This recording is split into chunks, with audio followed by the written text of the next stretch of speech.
Donald Trump l'assure, les États-Unis peuvent s'en passer.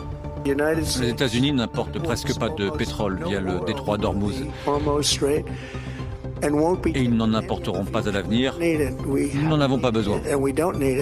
Et pour les pays qui en ont besoin, le président américain les invitait quelques heures plus tôt à s'occuper eux-mêmes du détroit, car depuis plus d'un mois, l'Iran bloque ce passage maritime. Plus d'une dizaine de pétroliers ont été attaqués par Téhéran ou signalés dans des incidents depuis le 1er mars. Seuls quelques navires appartenant à des pays alliés du régime ou ayant payé une taxe supplémentaire sont autorisés à passer.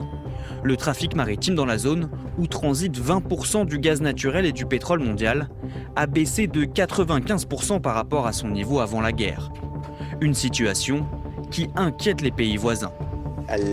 La menace actuelle sur le détroit d'Ormuz, la fermeture du détroit de cette manière, ainsi que la menace qui pèse sur l'industrie énergétique dans la région du Golfe Persique, constituent une réelle menace pour la sécurité énergétique mondiale dans son ensemble.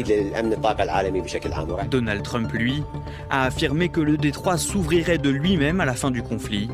Ce jeudi matin, le prix du baril de Brent, référence sur les marchés, continue de grimper et dépasse les $107.